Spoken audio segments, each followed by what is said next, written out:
Friends, इस video में लाभ हानि का कुछ विशेष रूल पढ़ेंगे। उससे पहले कुछ इम्पोर्टेंट बातें हैं, उसको हम जान लें।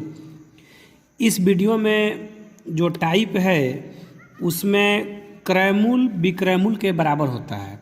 ये ध्यान रखना है कि जब भी कोई क्वेश्चन में क्रयमूल विक्रयमूल के बराबर हो तो उसका बनाने का सूत्र होता है अंतर गुणे 100 बटा विक्रयमूल।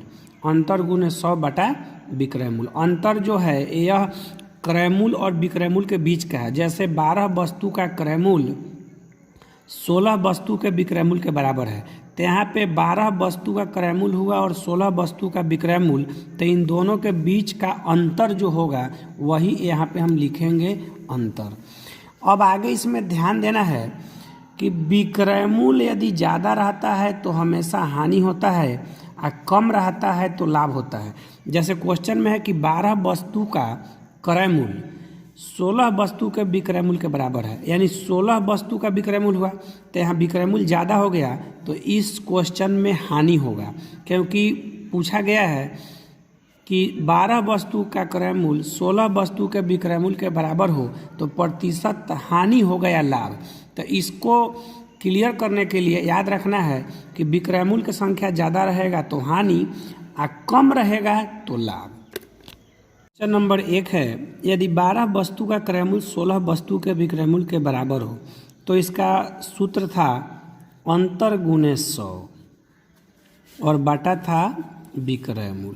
तो यहाँ दोस्तों अंतर हो जाएगा 12 और 16 के बीच 4 का गुणे 100 कर देंगे, बटा में विक्रयमूल है 16 तो 16 कर देंगे, इसको काट दिए 4 और यह कटा 25% हुआ।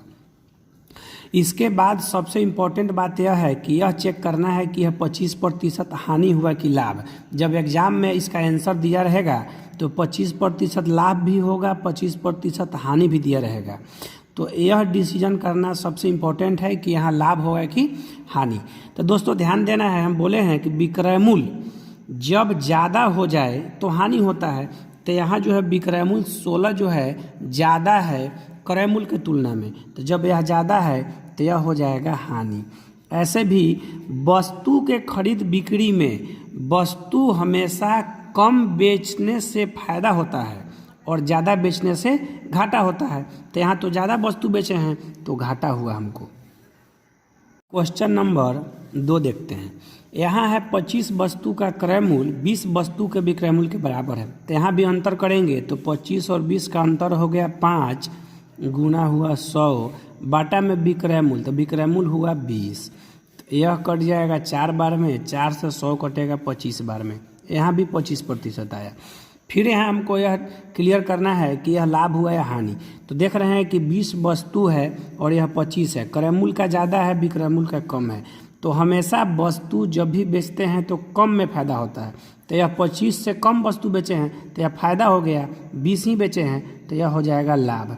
और जो शुरू में सूत्र बताए हैं उसके हिसाब से विक्रयमूल कम रहे तो लाभ, तो यहाँ कम है तो लाभ हो गया। क्वेश्चन नंबर 3 देखते हैं। यह बिल्कुल अलग टाइप है, इसमें विक्रयमूल ही विक्रयमूल के बराबर होता है, या कोई वस्तु हम बेच रहे हैं वह विक्रयमूल के बराबर होता है। दोनों का मतलब एक ही हुआ, वस्तु बेचना भी विक्रयमूल हुआ या विक्रयमूल ही विक्रयमूल हुआ।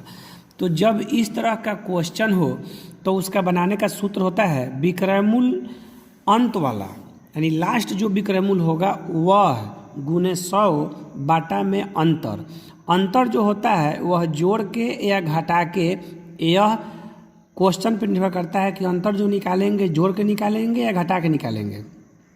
अब इसमें एक चीज़ और याद रखना है कि लाभ यदि होता है तो घटा के अंतर निकालेंगे, हानि होता है तो अंतर जोड़ कर निकालेंगे। यह याद रखना है कि लाभ में अंतर घटा के और हानि में अंतर जोड़ के होता है। जैसे क्वेश्चन नंबर 3 देखते हैं। 34 पुस्तक बेचने पर 6 पुस्तक के विक्रयमूल के बराबर हानि होती है। दोस्तों ध्यान देना है, 34 पुस्तक बेचने पर, यह भी विक्रयमूल है बेचने का मतलब, और 6 पुस्तक के विक्रयमूल के बराबर हानि होती है, यहाँ भी विक्रयमूल है। तो सबसे पहले है विक्रयमूल अंत वाला, तो अंत वाला 6 हुआ, तो 6 गुने 100 है तो गुने में हम 100 कर देंगे, बाटा अंतर कह रहा है जोड़ के या घटा के, तब देखना है। दिया हुआ है हानि, तो हानि में क्या करते हैं, अंतर जोड़ के, मतलब कि 34 और 6 को जोड़ देंगे तो हो गया 40, क्योंकि हानि है तो जोड़ के।